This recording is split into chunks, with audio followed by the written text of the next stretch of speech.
Hi, everyone. Welcome back. I'm so excited to be back with you today. And we are going to be covering the different types of signs and symptoms that are related to mast cell activation syndrome. We're going to be talking about why there's such different types of presentations. There's all kinds of ways that people can present with mast cell activation syndrome.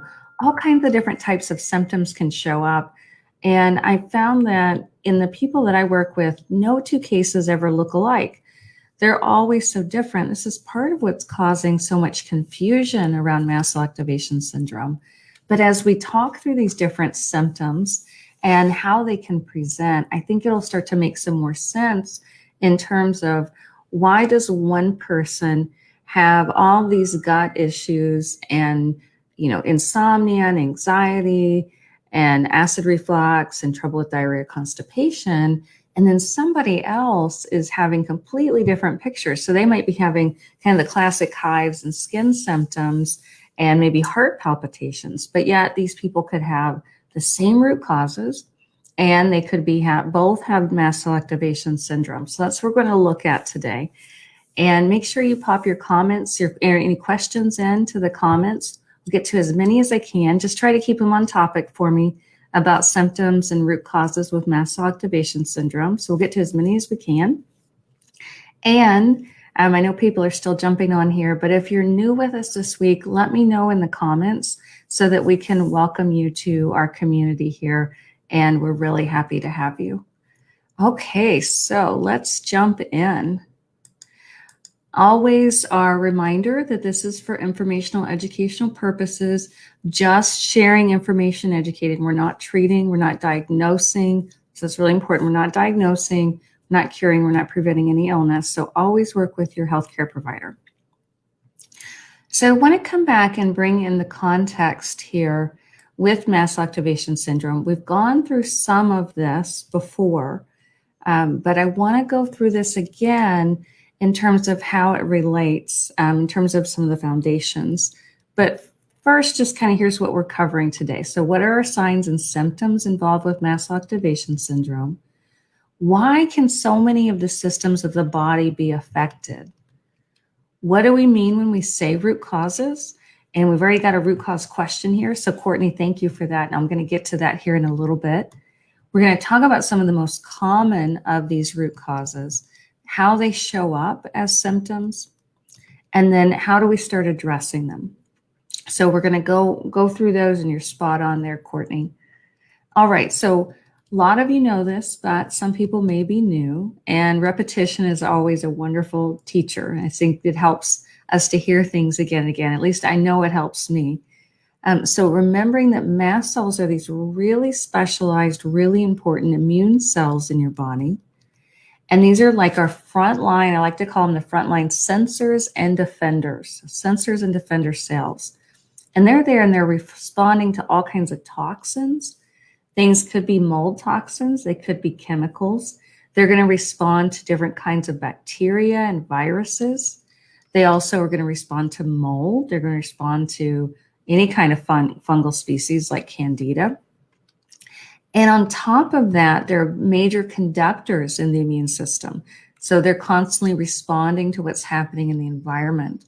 So think about where your five senses are. So heat and cold. So think about your skin. Think about light, sound, touch, smell. They're going to respond to these things.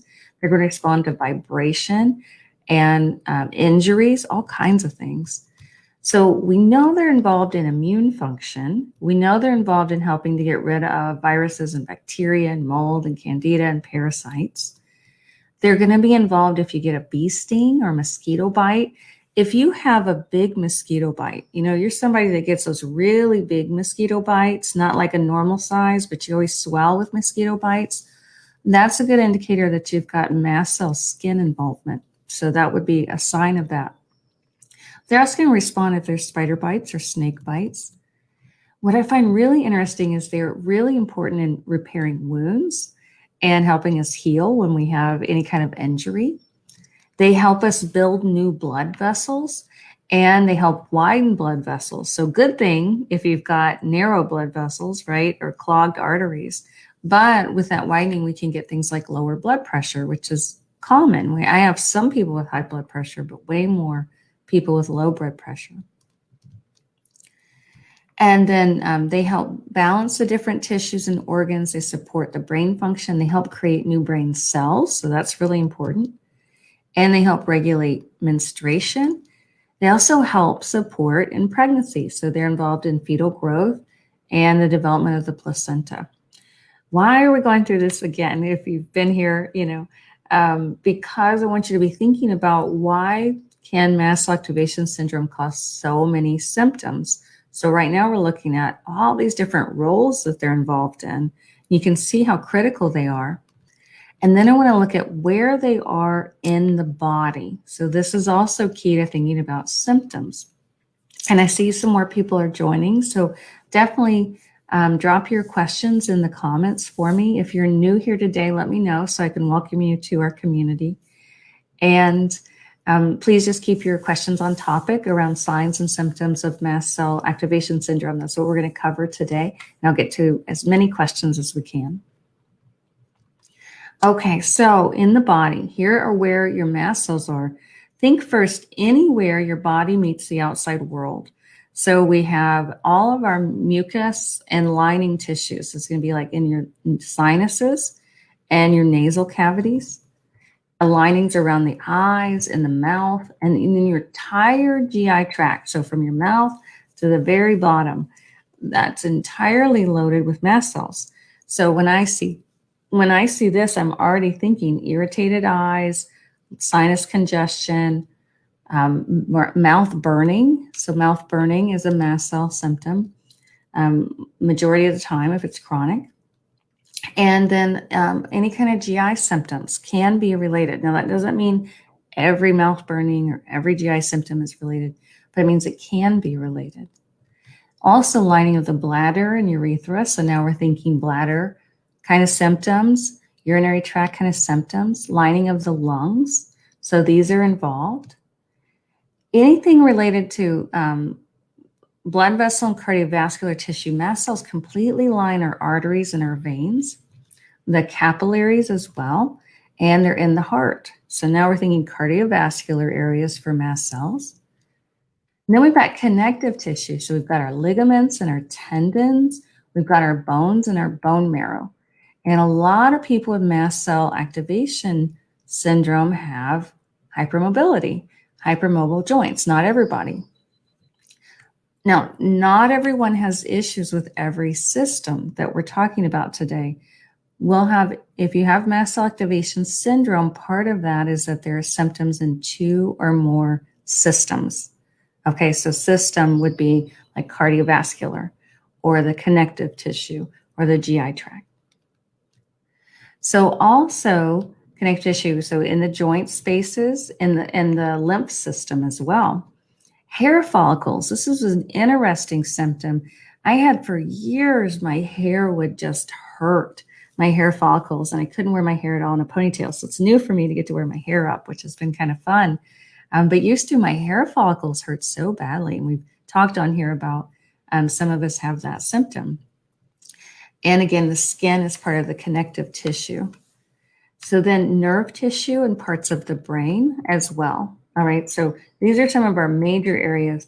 We've just about covered most of the areas of the body, and there's more areas that are not on here, like the liver has mast cells. Pretty much everywhere has mast cells except your cornea. So we have mast cells everywhere. I'm going to pause here for just a second as we've got a new person here today. So we have Pam. Pam, welcome. Just want to really welcome you to your community, to our community here.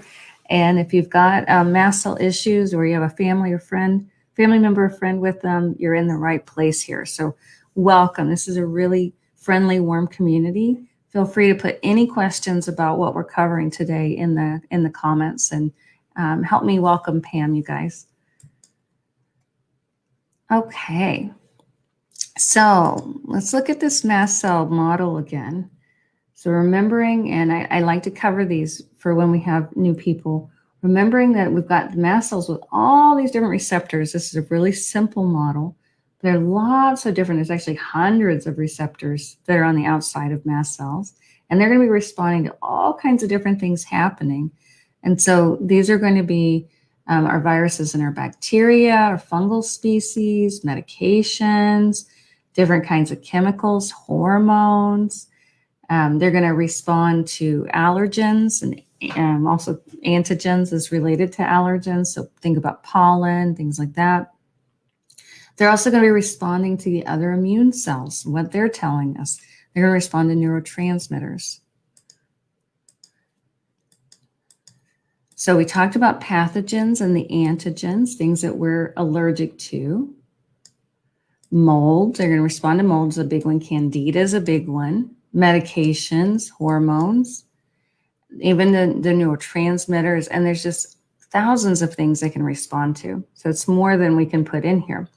I'm going to go to the symptoms here in a minute. We've got really good questions in here, and keep putting them in there, and I'll get to them as soon as I get done with the information. Let's talk about what a root trigger is.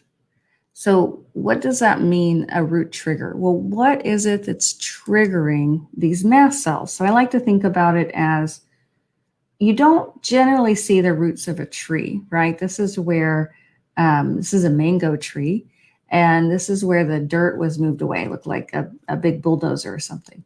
But you can actually see the roots exposed. But what we normally see in the tree is the trunk and all the leaves. So we think about this as a metaphor for our bodies. Then what we can think about is that typically our signs and symptoms are the leaves of the trees. That's what we're seeing from the outside that's going on. But you can't have the leaves of the tree without the roots. And the roots are the base of where everything happens, right? So that's what we're doing. We're talking about mast cell triggers. We're talking about what is causing the mast cells to dysregulate. And it's not that the mast cells are a problem. So remember that we've talked a lot about, we need these mast cells. They are so critical. We can't survive without them.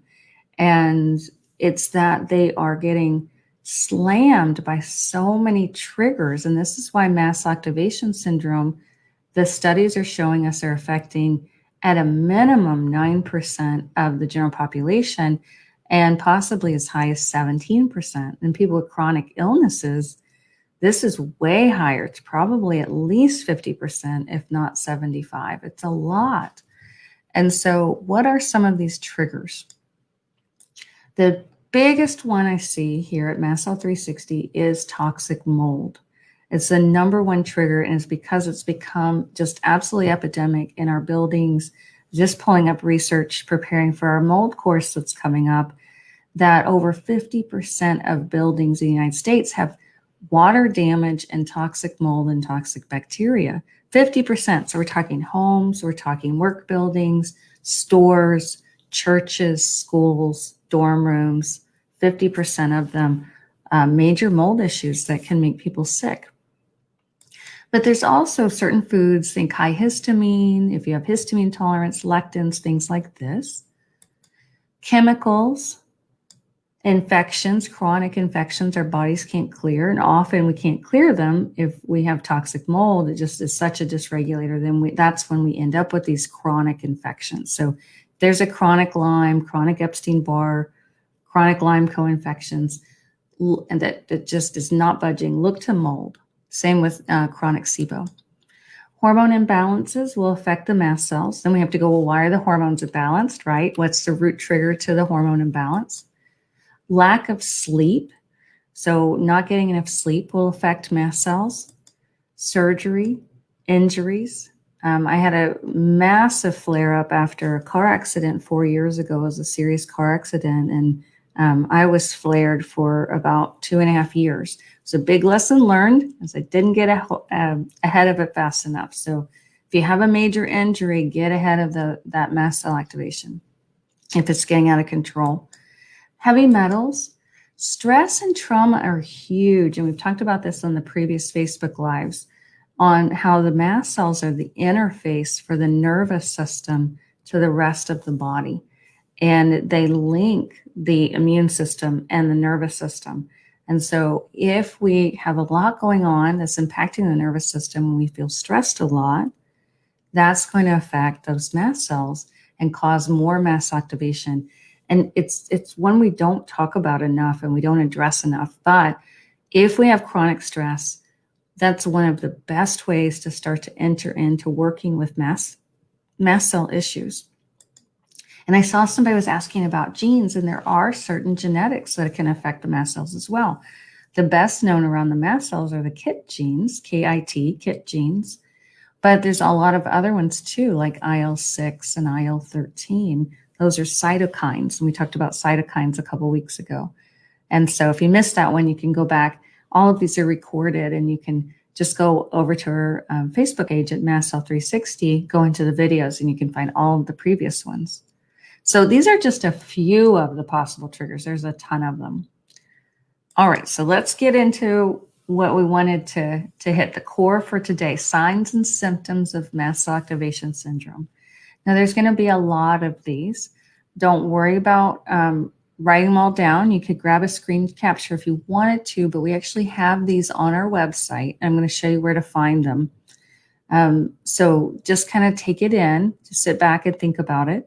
But I'm going to go over about 100 different symptoms here. So I don't get bogged down or overwhelmed with it, because I'm going to show you where to find it on our website, and you can go back and look at it and print it out anytime you want.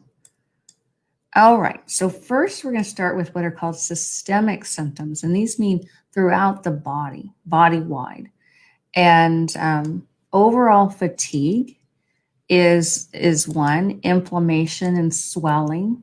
My hands swell, so that's one of my signs that I'm getting triggered. I'll know pretty quickly because my fingers start to swell. My knuckles will swell up. Weight changes, sensitivities to just about anything, so food, medications, chemicals, just environmental in general, mold, EMFs, all these kind of things. We can also put in here light, sound. And somebody was asking about tinnitus earlier. And tinnitus is this combination generally of a vagal issue and the mast cell. Let me see if I can find that question. I might have to pick it up here at the end because we had a bunch of questions come in here. Whoever asked about tinnitus, I will come back to that because that's one I see quite a lot. So then we think about musculoskeleton, so muscles and skeleton, muscles and bones. Osteoporosis and osteopenia are linked. Arthritis that moves around. Muscle and or bone pain. Hyperflexible joints. Degenerative discs. So this is just a sample. There's actually a lot more symptoms, but this is a sample of the symptoms that have been definitively correlated in the research by researchers like Dr. Afrin and Dr. Theoharides. So skin symptoms are going to include itching, flushing, hives, rashes, hair loss. So if the hair follicles are irritated, and you have inflammation in the hair follicles, you can get hair loss. And any of these kind of skin conditions, rosacea, psoriasis, eczema. So that's just 3 systems. So I'm going to pause here for a minute because it's a lot of information. We've got about 4 more slides to go of these symptoms. But you can think about somebody might just have systemic symptoms and the musculoskeletal symptoms. They might not have the skin symptoms. And part of the trouble that's out there is that there's a stereotype of mast cell activation syndrome that you have to have itching, flushing, and hives or rashes. And there's actually a lot of cases where people do not have these skin symptoms and they have mast cell issues. So I just wanted to point that out.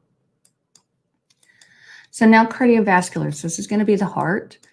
So feeling faint or lightheaded, chest pains, heart palpitations, dizziness, low blood pressure. So remember that mast cells are going to line all of the veins, the arteries, they can be in the heart.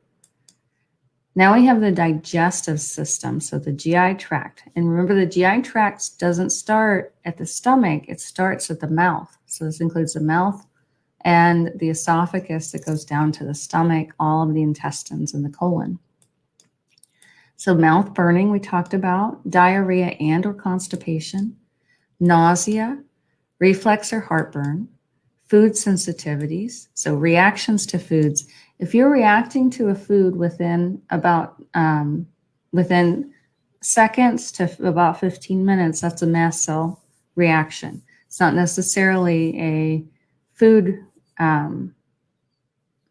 immunoglobulin issue, because you got to have a little time to get it to the bloodstream if you have that kind of IgG food reaction. So mast cell reactions are going to happen pretty quickly in response to foods, and that's a good telltale sign of mast cell activation issues, is their pretty immediate response to foods. And some days, and this is part of what makes some of us crazy, is it may be that apple today was fine, and then you may not be cognizant of, you had a bunch of stress, there was a lot of pollen, you had all these other triggers, maybe you got exposed to mold when you went into a building, and now today that apple causes you problems. And so it's not the apple, it's the mast cells. So hopefully that makes sense. IBS, so that stands for irritable bowel syndrome, throat and or tongue swelling. And this is what I was talking about, symptoms within 0 to 15 minutes of eating. Now let's look at the urinary tract. So this is going to include the bladder, the urethra. So get inflammation of those tissues, burning in the urethra or bladder, pain with urination, and urinary tract infection type symptoms. So this means, this is why if I have those kinds of symptoms, I always want to culture and make sure that there really is a bacterial infection. Because personally, I've rarely had a bacterial infection, but I've had a lot of burning in that area and a lot of pain, interstitial cystitis. And so I want to make sure that if I think I have a UTI, that it truly is a bacteria. At least in my own case, most of the time it has not been. Now we have the brain symptoms. So brain and nervous system. And we've talked a lot before that there are mast cells at every nerve ending. And so brain fog, difficulty paying attention, headaches and migraines, depression, anxiety, tingling and numbness, tinnitus. So my person earlier that asked about tinnitus, here you go. This is part of that, as I was talking about, that mast cell vagal connection here has a big role in tinnitus. And here we go.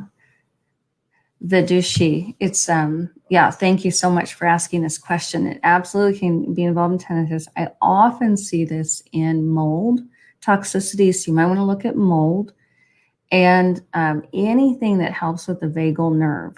So it depends on how sound sensitive what you pick, but you might want to check out our Mast Cell Nervous System Reboot, because we go into a lot on different vagal nerve options, and it can help you really hone down what's out there and decide what to pick. So it helps you build your roadmap there. Okay, and stepping back to the urinary tract here, Kimberly had a good comment there. So many negative UTIs are given antibiotics for. So yeah, so thank you for that, Kimberly. She's talking about that so often there's not bacterial infection, but many times antibiotics are just automatically prescribed if there's any kind of pain or burning in that urinary tract. Okay, so brain and nervous system. Then we're going to go to lung and respiratory system. So in the lungs, we get things like congestion, coughing, shortness of breath, asthma. And let me back up for a second. This is also going to include the sinuses, so you can get sinus congestion. And there's this classic kind of throat clearing that happens. And when I first met my husband, when we were dating, I would do the, and he kept thinking I wanted his attention. So that went on for a few months, and he finally realized I was just clearing my throat because I had all this mucus all the time. Then we can have these reproductive system symptoms. So endometriosis, painful periods, infertility for both men and women, and hormone imbalances are all linked. And then Sandra had a good question here about the nervous system. Can mast cell activation syndrome cause seizures? It is involved. So mast cells are often involved in seizures. It's been well documented in the research literature. Sandra says a good question.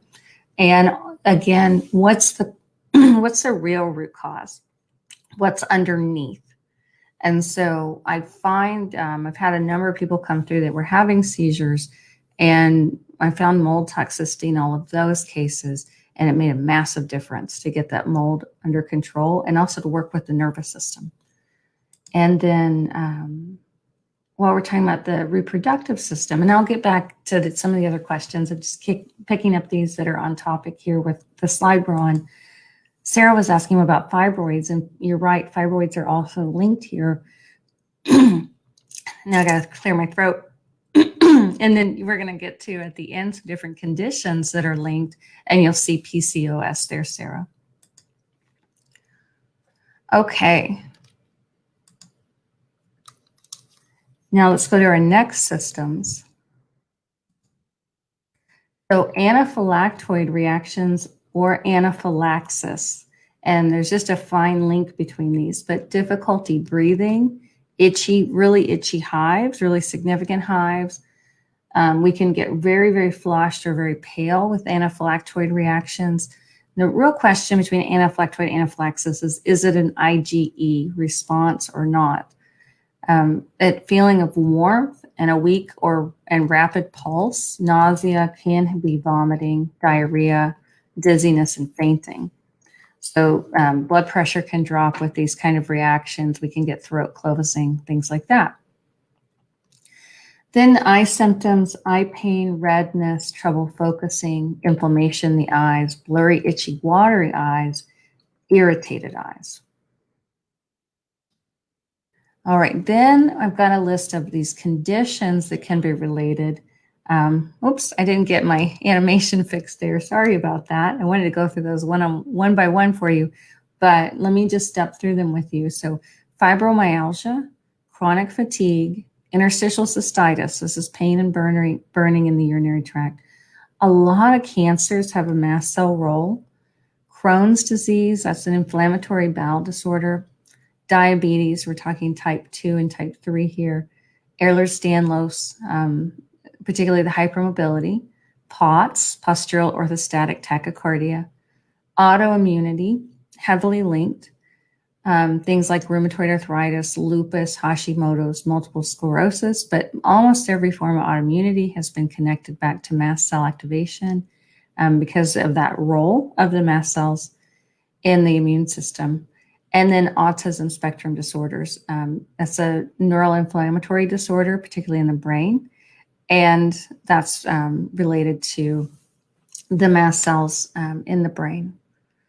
So if you want to dig through this a little bit more, we've got a really good blog post, 2 good blog posts here for you.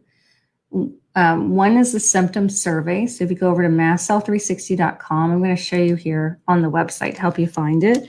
We've got a symptom survey, and then we've also got a blog post that'll go through a lot of depth here for you too. So let me just show you the website really quick here.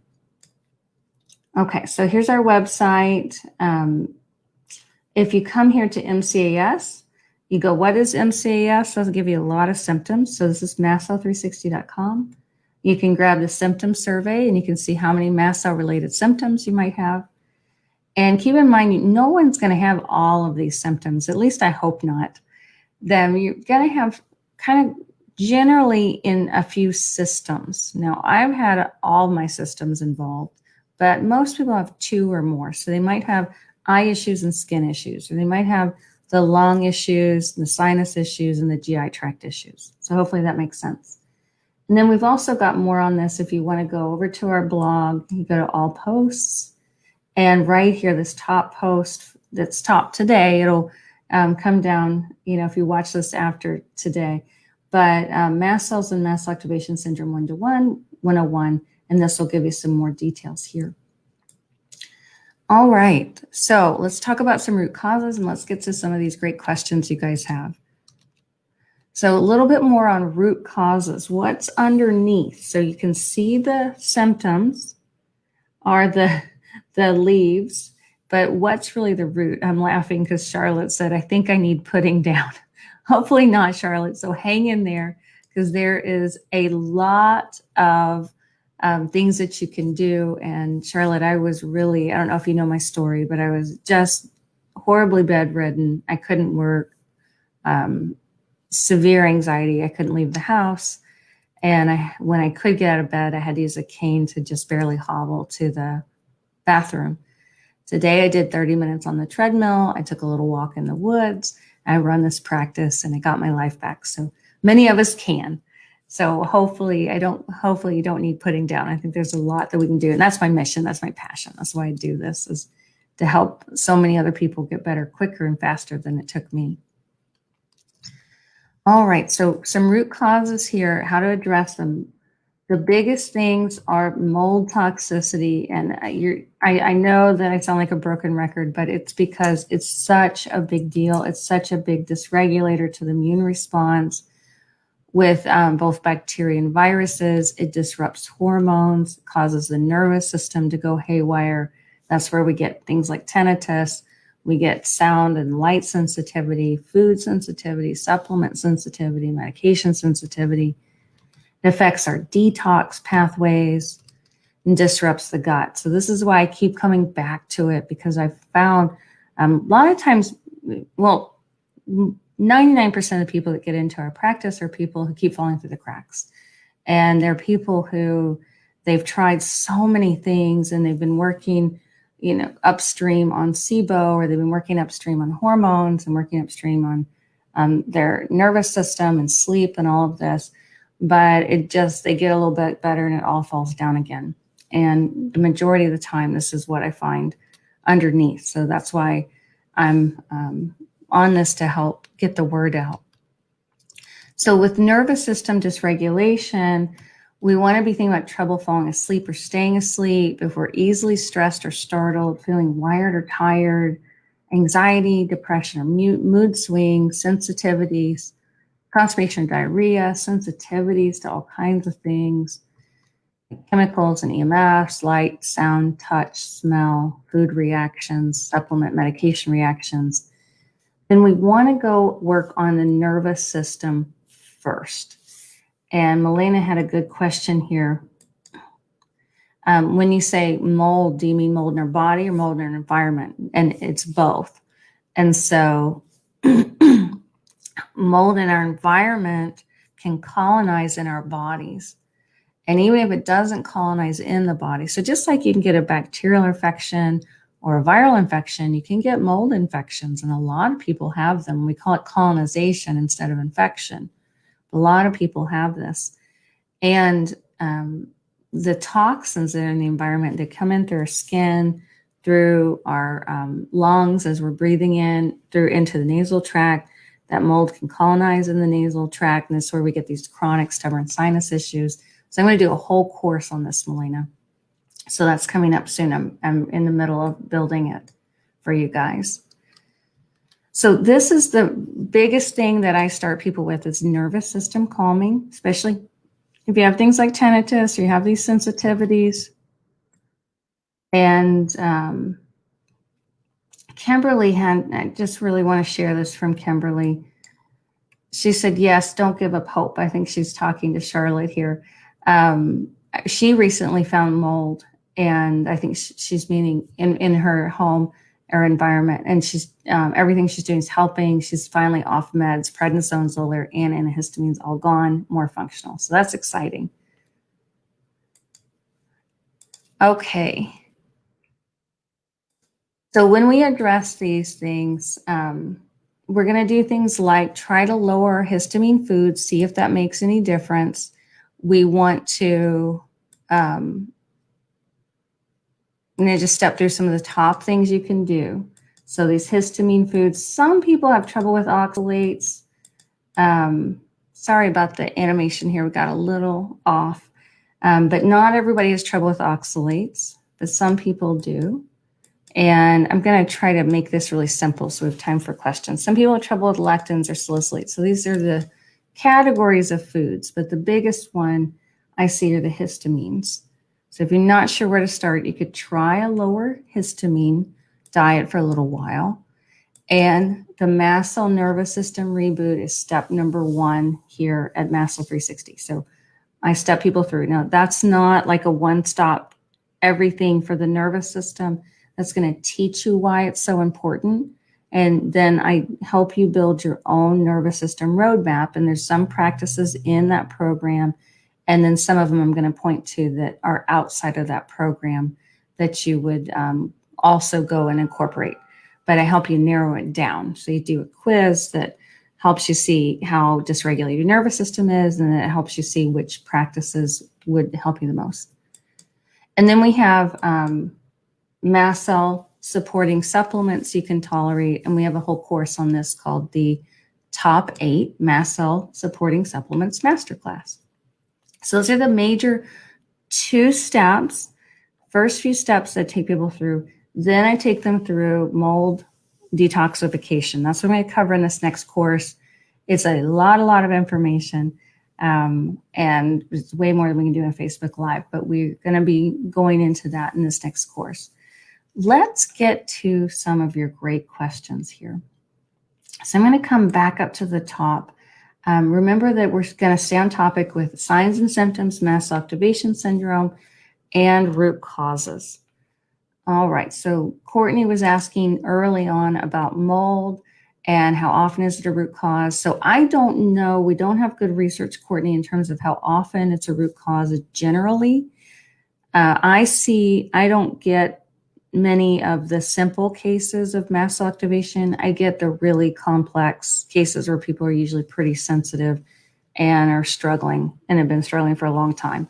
So I can just tell you from that population of people who are really chronically ill, lots of sensitivities, and very complex. In my practice, it's 95%.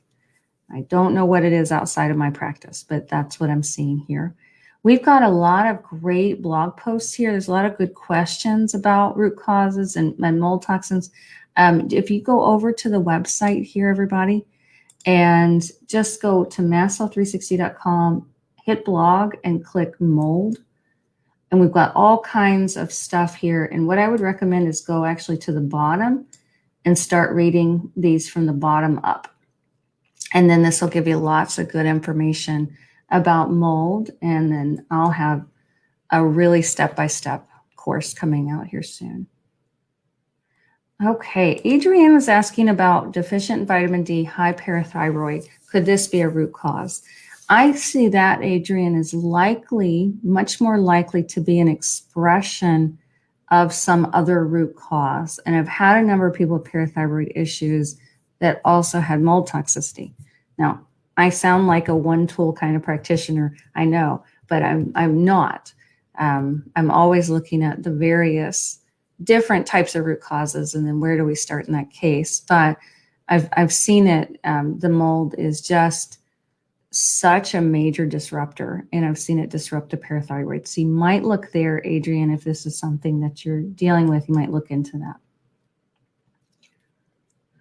All right, and then Alexandra is asking about Candida. We've got a Candida mold or Candida blog post under that mold section, and lots of details on Candida, and there was a past Facebook Live on it there too, so that might help you, Alexandra. Anna's asking a good question. Why all other symptoms with effort and time are getting better, but not the supplement sensitivity? Doesn't get better at all no matter what. I'm working with my nervous system, and I'm sorry, it cuts off. And this is where my, I didn't get the last of that, Anna, but I think part of it is to keep going. And so sometimes it can take 6 to 12 months. You want to make sure that you're really working with both the limbic system and the vagal nerve. So we've got to cover both of those. Some people, I don't know your case, so I don't know how significant the nervous system dysregulation is. But if you've taken my haywire quiz, if you're in the severely dysregulated category or severely haywire, you may need up to an hour twice a day. So I don't know how much you're doing, but that's an idea for you. The other big piece here is to definitely make sure that you are not being exposed to mold, because mold will keep some of these sensitivities locked in. So that hopefully will give you some things to think about, but definitely keep going. You're asking the right questions and keep asking, what am I missing? And the other things I often see missing in sensitivities that hasn't been addressed are structural issues with the vagal nerve, where there's a vertebrae that's out in the neck.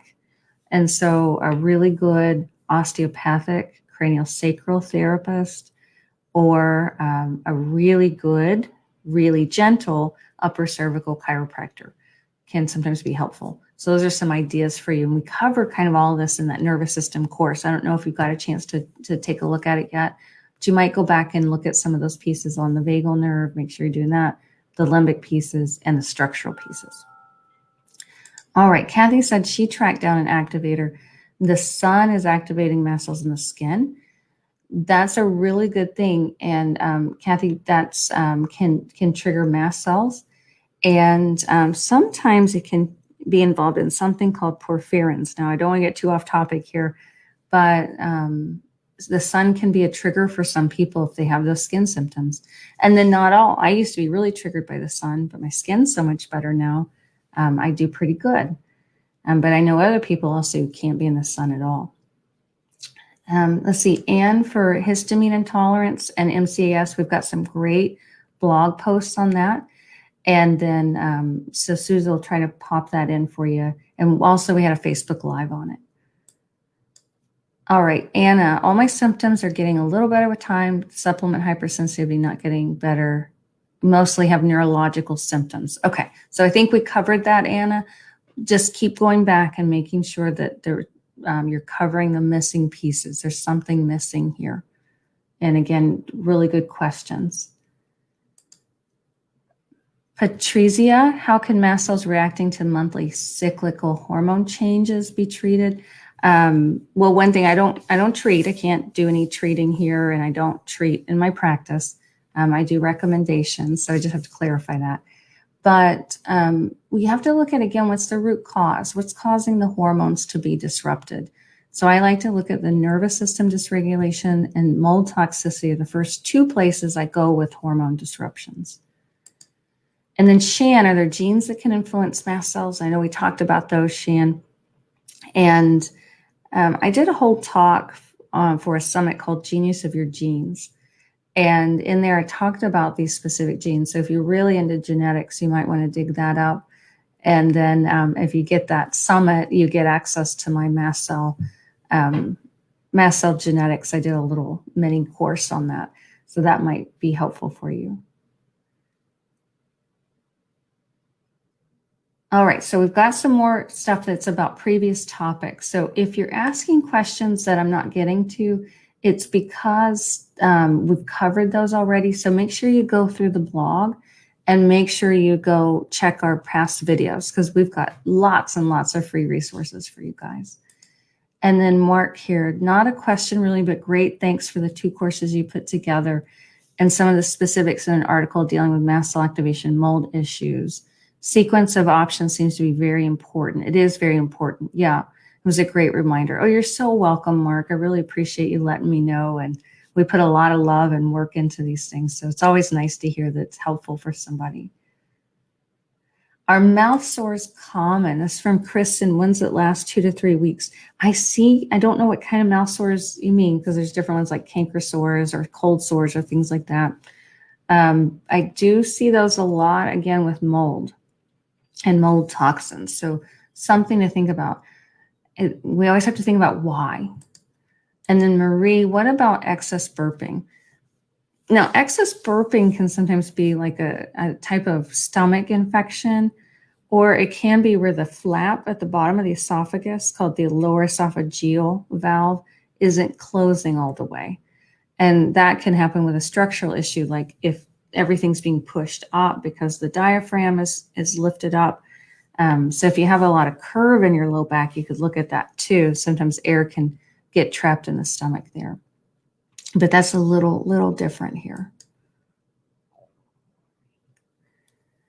And then Kimberly's got a great question here. Does MCAS ever go away when you remove the root cause, or it just lessened? It's a very good question, and it just depends on the case. How genetic is it? How long has it been going on? So when I have someone who really didn't have much mast cell involvement, and then they're 38 years old, they get a big mold exposure, mast cell activation gets turned on. feel much more confident that we can generally get that to go away.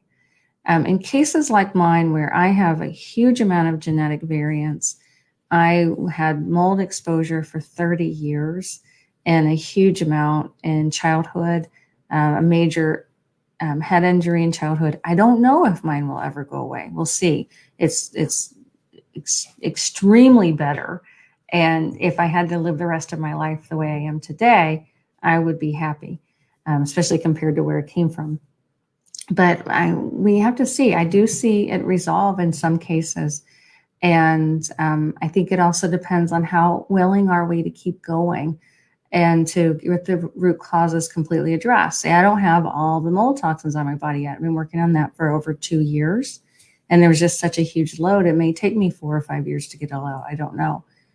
But it just takes work and tenacity to keep working on these things. And I do see that we can get dramatic improvements if we do the work. We put the work in and we're thorough. We keep going. And for some people, it does go away. Now, I don't know that that means we get back to eating pizza and other kinds of fast food. But we should be able to have a couple strawberries or, some pineapple and things like that. And I've gotten my histamine tolerance much better. Also, when I was staying in Florida, there was mold in the house. There's mold in all the houses in Florida. And I was okay. And so that's a huge improvement there. All right, let's hit some more of these. Carmen's asking about the porphyria link. It's linked with mold toxicity. I'm going to cover that in the advanced version of the course I'm doing. I'll have a beginner level and an advanced level. So you might want to check out that advanced level, Carmen, if you're interested in this piece. And I did a Better Health Guide podcast on this. So that would be, I'm going to refer you over there because I'm going to open a can of worms. So if I do much more on that. All right. Amy's asking, what about cysts? So again, we have to go, well, what's triggering it? What's causing the cysts? And this is where I would look into mold toxins, and I'd look into what might be triggering hormone dysregulation. If there's a lot of stress, what's going on with diet? Are you getting at least the necessary amount of iodine in your foods? So those are some thoughts for you there. Not typically considered a mast cell symptom. And then Carol's asking if I knew anything about Cohen's syndrome. That's one that's not in my scope of practice. So unfortunately, I don't on that one. Marcy's asking, does mast cell cause mitochondrial dysfunction? It does not directly cause it, but the same triggers that can trigger mast cell activation, so chronic infections, chronic toxins, will also trigger mitochondrial dysfunction. So all of us want to be thinking like, what's the bottommost layer or layers to, what's the root or the roots here that are causing these different symptoms to branch out. So think about that tree model again. All right, Carol's asking, at what point do you epi? That's a question to have with your medical provider. Make sure you talk with them because they need to talk to you about your case specifically. And eye styes, are they common? Yes. Are they caused by mast cells? No. Are they caused by some of the same things that cause mast cells? They can be. They can also be caused by makeup that needs to be replaced. There's lots of different possibilities there. Melissa's asking, is celiac disease another condition that can cause MCS? It doesn't cause it, but it can be correlated because of some similar root causes. So hopefully that makes sense. And then Marcy said she was going to ask me to name a symptom we don't have in our family. Well, hopefully we came up with one, Marcy, but if your whole family has a lot of symptoms, look for what in the environment might be triggering everybody. What is it? Are there chemicals? Is there mold? I had someone who moved into a new house that wasn't, it was a house that had been flipped, a rehabbed house. And she had gotten the mold all cleaned up. She was still horribly sick. The cabinets were putting off massive amounts of VOCs, very unhealthy, toxic, unsafe levels. So think about those kinds of things, Marcy. Okay. Ramona was saying her son has many of the systems affected and most of the conditions mentioned in her family. Right. I think we're going to get all of them today. That makes me happy. All right, Louise, check out our blog post here on mold. We've got a lot in there. Shoot. Well, we know we've got a lot more questions that just came in. Also, Amaris, go to our, everybody asking about mold, I'm going to refer you to the blog posts because we've got a lot of this answered in there, and that'll help you get a lot of the details in there. Charlotte's saying she feels like she's got too much adrenaline running through her body all the time. And that's a really common thing. So if you haven't checked out the nervous system course, Charlotte, make sure to take a look at that. Carol's asking, does mold toxicity stay with us forever? No, you can definitely get it cleaned up. But you want to get you've got to do a full detox there. All right, we've got a bunch of questions. I'm going to stay with what's about root causes and what is about signs and symptoms. So Olga, do all people with MCAs have problems with histamine? They do not all have problems with histamine. Most of the people I see have both histamine intolerance and mast cell activation syndrome. So we did go cover that just a few weeks ago, Olga. So just check back on that histamine intolerance Facebook Live that we did. Lisa's saying she gets triggered horribly by the rain. And I hear that quite a lot, actually, Lisa. And if you think about humidity triggers mold and triggers mold growth. So that's one of the major things that will increase. So you might get one of these humidity gauges. I talk about it in the mold blog post. So you could find these in there, link to them, and check the humidity in your home. And we want to keep humidity under 50%. Okay, so let me see if we've got any other questions here. Oh, Patrizia said, thank you very much. Your information is so precious. Thank you very much, Patrizia. I appreciate that a lot. And Milena said, thank you so much. You're very welcome, Milena. All right, I'm going to try to hit just a couple more. And so much in here. Oh, Carol, she said she's been suffering with this for more than 50 years. So I'm really glad that you're here, Carol, and all of you. I'm so glad that you're here. And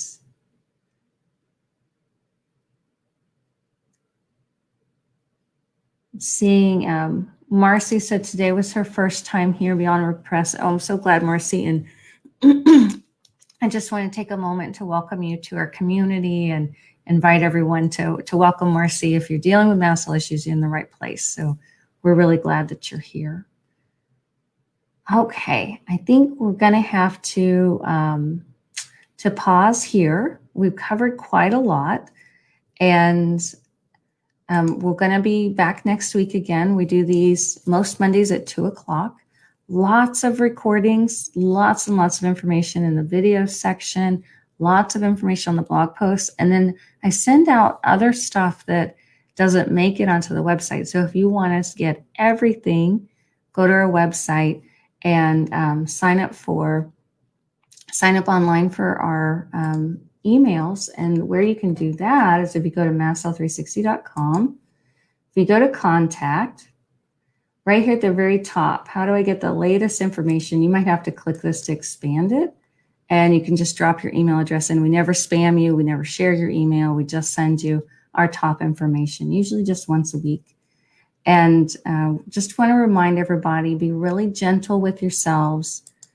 Keep going. If you keep going, you're going to get there. And that's the key, is to not give up. Keep looking at what you might be missing and what are your next steps. And if you follow the courses that we're laying out, the nervous system course, the supplement course, then the mold course that's coming, that's going to step you through what we do in the practice. We've helped hundreds of people get their lives back. So have a wonderful rest of your day or your evening, wherever you are in the world. It's great to be with you, and I will see you next week.